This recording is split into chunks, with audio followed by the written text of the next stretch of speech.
Hello. Um, I just made this video and I used a different mic and the audio was so awful that I'm going to attempt to remake it. So I hope that I don't forget anything. Okay, so we're going to talk about symbols as instructions, right? Like when we go to any of the box stores or purchase something that comes in pieces, we have to put it together, and oftentimes there'll be a symbol associated, like, oh, insert this button to this thing, click here. And we use those symbols to communicate pictorially, so we don't need to include words. This image speaks for itself, and we use this in all kinds of ways: electrical symbols, planetary symbols in astronomy, astrology, alchemical symbols, everyday, common, regular things that we look at and we use. We don't have to be given a word to tell us what these things mean. We just know that there's an exit here. There's a handicap, Bluetooth, do not U-turn. So we don't have to have a word. Our brain just automatically deciphers the image and tells us its intent, right? So there's that. And then we're also going to talk about, in order for all of this to work, we need to talk about sympathetic resonance. We'll just read it. Sympathetic resonance, or sympathetic vibration, is a harmonic phenomenon wherein the passive thing or vibratory body responds to an external vibration to which it has a harmonic likeness. Okay, and this is classically demonstrated by using tuning forks. So you can see in this image, tuning fork A begins to resonate, like you ding, tuning fork A, and then tuning fork B just also begins to vibrate, because it's got a likeness. If we were, say, to hit a tuning fork and we had 3 tuning forks, well, only the one that shares the initial one's likeness is going to vibrate sympathetically. It'll pick up that resonance. Okay, so then we're going to also talk about logarithms and how those work is a little bit different than like a sequential stacking. I mean, it is, but it's exponential. Okay, so it's the exponent or power to which a base must be raised to yield a given number, right? There's a more simple way to put this, which is so it's a power which a number must be raised, right? So if the base is 10, if it's a base 10 logarithm, 100 is 2, because it's 10 to the second power, right? So if it was 10 to the third power, 10 to 3, it'd be 1,000, and so on, and it goes up from there. And so when we work with logarithms, we're looking for a curve, right, where they all begin at this point, and they increase and behave exponentially according to the base and the power to which it's multiplied. All right, that sounds complicated, and I mean, it's all right. It's not. You'll see. Okay, so again with this DYI. Okay, so DYI, I used to call it Devya. I'm terrible pronouncer of things. So just excuse it and go. Just work with me. I'm reading here, right? So the DYI effect is basically when there's a group of particles gathered together at a certain point, they're all resonating in the same configuration. They're all together. When they exceed a boundary layer, right? When they exceed a certain point, there's a reconfiguration of those particles. And you can think about this like in terms of radio frequencies, right? When you're switching through the dials on your radio, if like here we have a popular channel called 963. So if you want 96 point, you have to dial it in. If you dial into 96.1, you're not going to get that same frequency because it's a different integer on the Hertz scale. It's a different number on the frequency wave. They're a little bit different in their oscillations up and down, so you won't be in tune with that frequency. You have to tune in by turning the dial to 96.3, and then you'll get the clear you'll receive the clear sounds. So it's when we put these ideas together, it's kind of like the same thing. Like as there's I had a really good picture. Man, I'm so sad that other one didn't work because I was happy with it.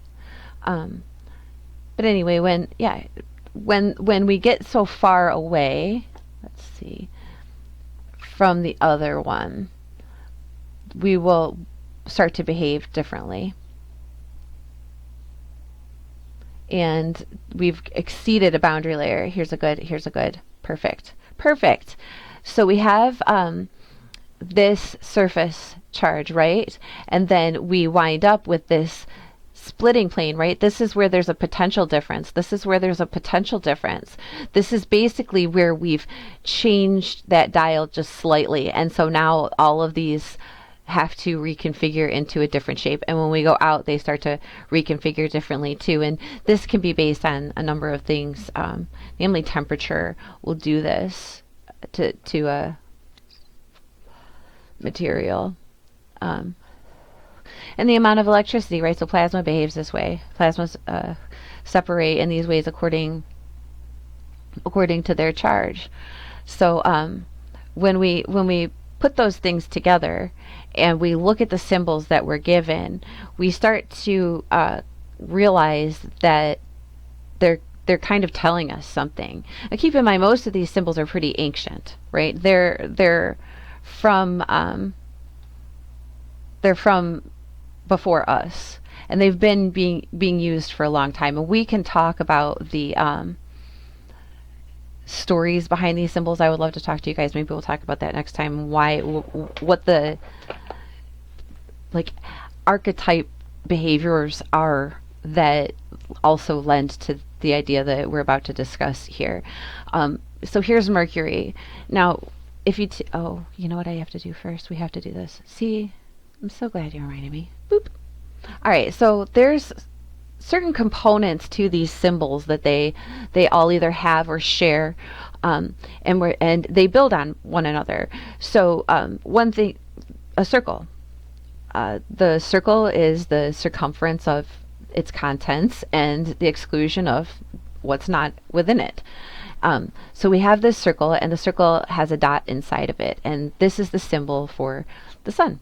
And the sun is in the center, and then there's a circle around it, saying like this is what is contained within, and this is the large body that's at the center. And then we also have other components to these symbols. We have an arrow, which could imply like going away, like pushing it away from, right? Like directionally, like not containing it, not keeping it, giving it away. External, which is also the masculine, right?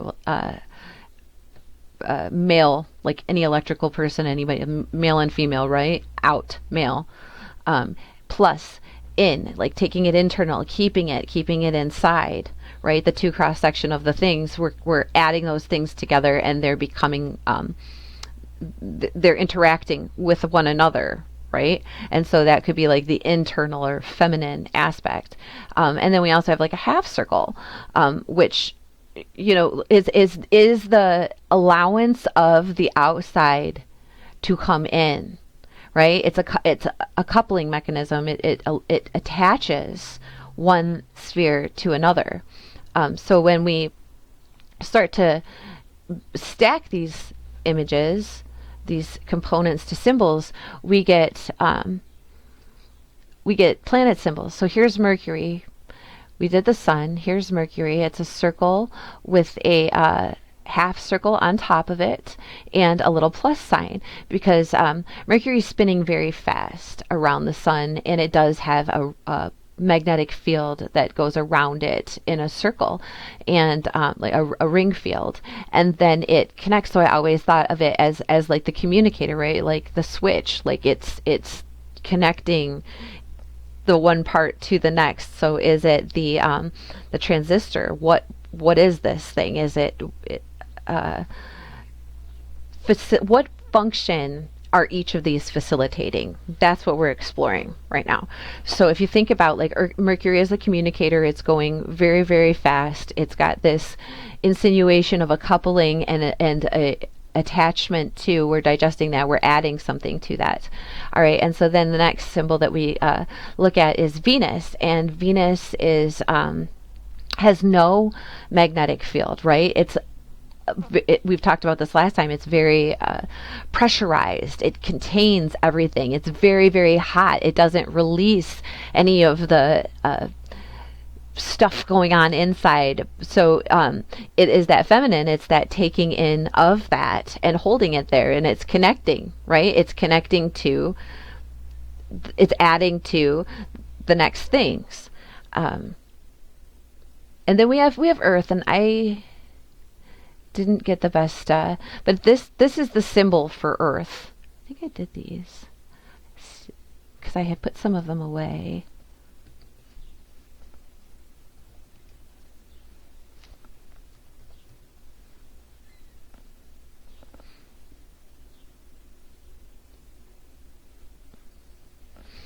So Earth is this circle with a cross in the middle of it, right? And that's an insinuation of it's keeping it. Now this, keep in mind, it is its own contained circle, and the charge is being digested within. Okay, and then we're going to look at Mars, because Mars is a circle with an arrow, right? It's pushing away the charge. Mars also has no magnetic field and is made of mostly iron, which is puzzling, right? And it behaves very similarly to Earth in its orbit. I mean, it's saying like it's got seasons. It's pretty close to the sun. There's actually pressurized weather systems. You know, you get dust devils, you get frosting on the caps. There's things going on, and yet it has no quote life force. It has no magnetic field because it's releasing all of it. It isn't keeping any of it. So you have like kind of this every other thing going on in the solar system. You've got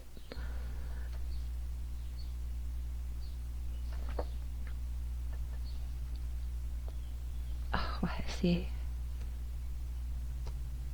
trying to keep track of everything.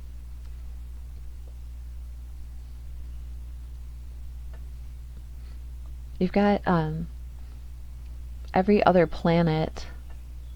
I guess I don't need orbital planes. Yeah, well, look.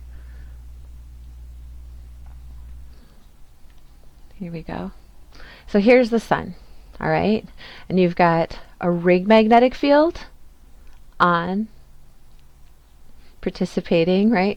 You've got no magnetic field holding it all in, right? You've got a resonator that's maintaining, and it's on, and then you've got this guy who's off, and he's letting go of the charge. He's pushing it out.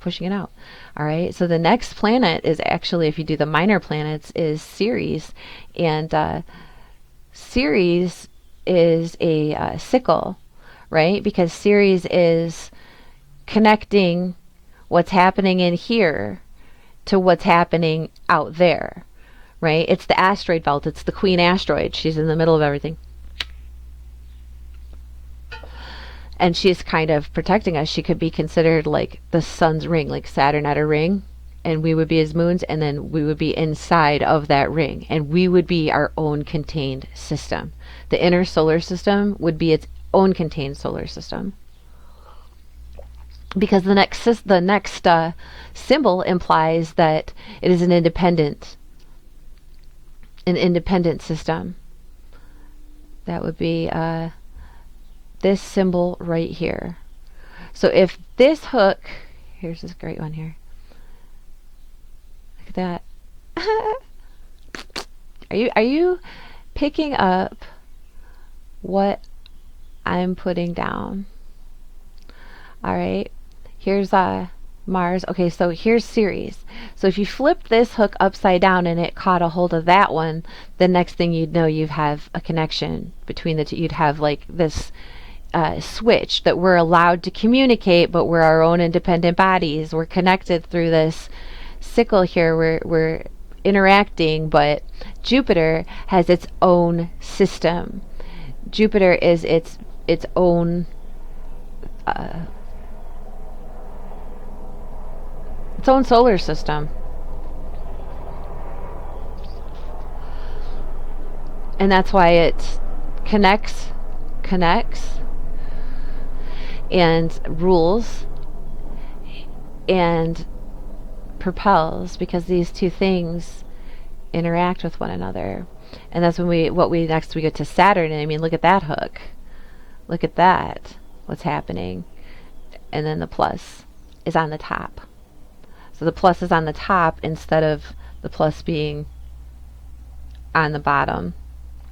And that means that they're kind of opposite of each other, or the opposite to each other. I had those. Oh, I know where they are.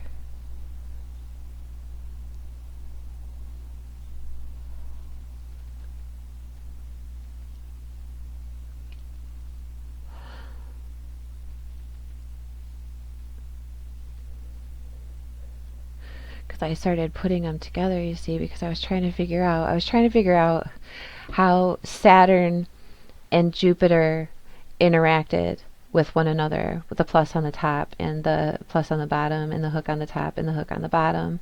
And so I started trying to put the symbols together, and look what happens, you guys. Hold on, it gets weird. Oh, I guess I gotta show you like this because the background's white.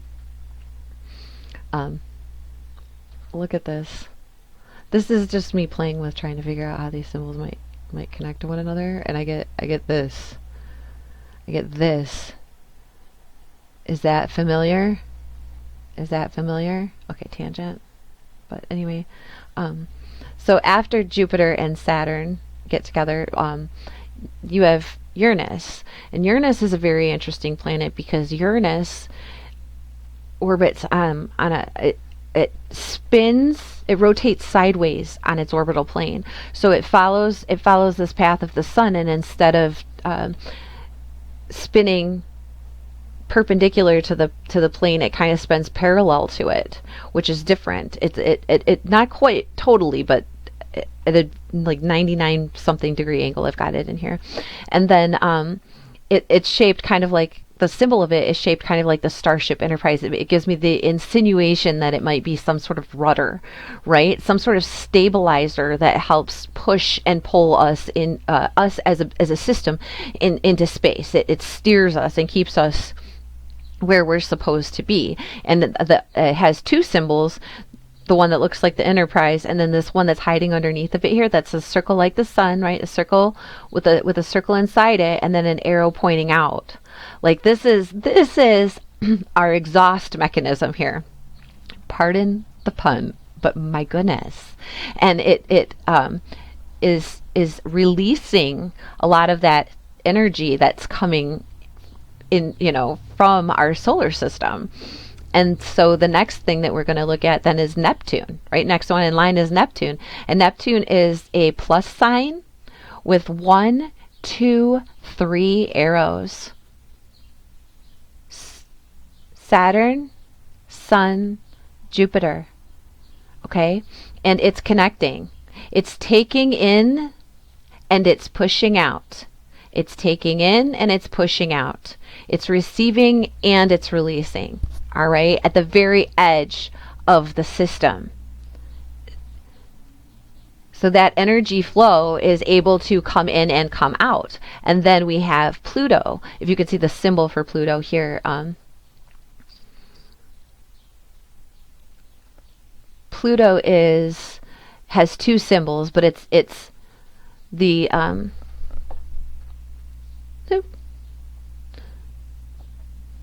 circle. Let's do this one. Well, let me expand. So Pluto is the circle with a coupling and a plus, because it's receiving, it's coupled to the outside, right? It's coupled to what's going on out there, and it's bringing it in here, and it's connecting us to the all of everything on the outside. All right? Every one of these things has a reason that it's shaped this way. All right? And when we start to think about Earth as a field, right? As a functioning tool, like there's something going on here. It has a purpose, just like your eyes, just like your feet, just like every other part of your body, like every part of us. Nature makes things on purpose. You have a purpose. I have a purpose. This might be my purpose. My purpose might be talking trash, but hey, this is what it is. We're doing our thing. And so is the sun, and so is the earth, and so is the entire solar system and all of its parts, and they all have a reason. There's a reason. And until we can figure out that it is a thing and that it has a function in a greater whole, we might miss that these things are not individual bodies. I mean, they're individual bodies as much as my fingers are individual digits, phalanges, right? So I want to know how do these things interact with one another in reality? Is this really, like, am I just spewing crap right now, or is this really going on? And this is a wonderful time to be able to experiment with some of these things, because we just entered this new solar cycle, and so the sun is really, really active, and so the surface of it is doing some really cool things. Like we just got our first big X flare in a few years. It was like an X 2.2, and then yesterday we had two sunspots give flares at the same time. One was a long duration M3.3 or something like that, and the other one was like an M1.27. If memory serves, I could be misquoting myself, but they were in those general ranges, right? And so this sunspot right here, 2993 was the long duration, and the 2995 was the short duration. And I'm interested in their geometries and how they're, see, here's the solar system as a sphere rather than that like weird egg shape. So I collected all the images, right? And then here is an image of the solar system today, or yesterday, when all this was happening. Here's the inner planets and how they're configured. And then here's a sidereal shot with Earth in the center and how everything's lined up around Earth. And I'm doing this to emphasize to you how important Earth is in this system. All right? We revolve around the sun, but the Earth is not just important to all the living beings here, but it actually plays an active role in its function of this system, and it needs to do its thing. It's going to do its thing. So what we're seeing here is this 27 or 57.3 configuration between all of these bodies, with the sun right here on this line. And then it gets even weirder because the other bodies also fit into this. And what's on the outside? The switch, right? Okay, so then we add the 28 degrees secant, and we realize that we also have these two asteroids over here that are in direct relation to this as well, right? Directly here, and these interesting. I mean, two stickers, man, changed my life. All right, so this one hooks up right here in between, halfway between where Saturn and Mars are in this geometry. And I realize that everything is a sphere and it's a three-dimensional object, and we're looking at it on a two-dimensional plane. But please understand that we could translate that. We could do it. These are sine waves. These are sine waves. They are translating into a three-dimensional plane. And look how they're lining up right now in relation to the sun. They look like they're like a spinner, right? Something's happening, something's spinning, and these are pulling on one another in weird ways. And so when we start to look at how they're actually lined up right at this moment, we can see 4 of them in the sky too, by the way. So that's also interesting. So 2 flares at the same time, 4 planets in the sky, and these interesting geometries, these interesting lineups, right? And we know like Jupiter and Neptune are having a big deal right now. They're having a big deal, hanging out together. And the more I lined them up, the more I realized, like, how do these things relate to what's happening? How are they a reflection, or how is the surface of the sun a reflection of the configuration of the outer bodies? How are those 2 things related? And strangely enough, they are. This isn't the first time that I've been able to like line them up in their weird shapes onto the solar surface, but this one got really cool because they were all in the same area. So when we talk about positive and negative space, right? On, off, on, off, on, off. Just because something isn't there doesn't mean that something's not there. I mean, like like the weight of an absence, right? Like nothing is something, especially when something's full. So you have its reflection, the thing, and then the not the thing, the positive and the negative. And there are these crux points where these things interact, sit coincidentally in these really strange spaces right outside the bodies themselves. This is Jupiter. That just says Jupiter right here, but this is Jupiter. Boom, boom. Neptune, boom. Saturn, boom. Venus, boom. Sun, Earth. All right, and Earth got weird because I was like, this is the space between these guys. And what's right there? Mercury lines right up with that. It's like right there within this 57 degree, and then Mercury lines up with Mars right there. And so we wind up with this configuration. And it's interesting because, okay, so here's potato Earth. Earth is a potato. This is the gravitational pull of the blob in the Pacific Ocean. See the little dent in Africa there? This gets really weird, but we're just going to work with these ones. I didn't put them all in here. But I was trying to figure out how they were related. See how this 57.3 degrees, this blue spot sits nicely in there right underneath of this protrusion that is nearly 28 degrees. And then the way that these red spots, and then all of a sudden, like, look at that, right at the edge of this 57 degree, boundary layer. They're boundary layers. You see? It's the place where the reconfiguration happens. It's the place where the reconfiguration happens. All of these, we get back to what we were talking about just at the beginning, so it all makes sense, right? All of these are the resonance of their circumference, like their I keep wanting to say charge potential. That's basically what they are, right? This is a radio channel. This is where they belong on this frequency line within our bubble. This is how those things at this distance resonate and where they belong as they resonate. And when they come along and they all hang out and get in these weird shapes and configurations, they start tugging on one another, and they tug on us. Here's these 28 things. And when you start overlapping them, they create new ones. Look at those new ones.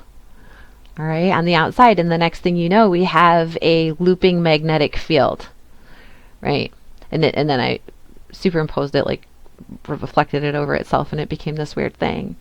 So Earth is definitely participating in this geometry, and there's definitely a physical and magnetic reaction to the tug on the strings when things are arranged in a certain fashion, because all of these things have to sing.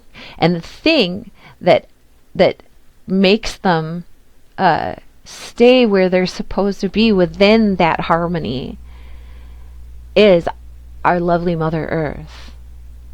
Okay?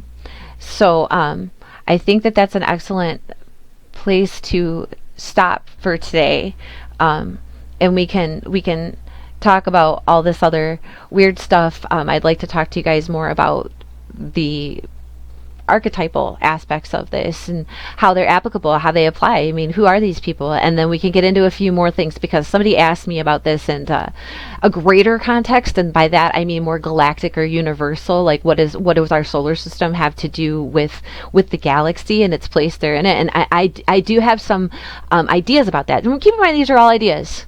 I'm not trying to sell you anything. I don't want to argue with you. I want to understand this better. I want to know why these things work. I want to know why this particular shape right here. See this shape?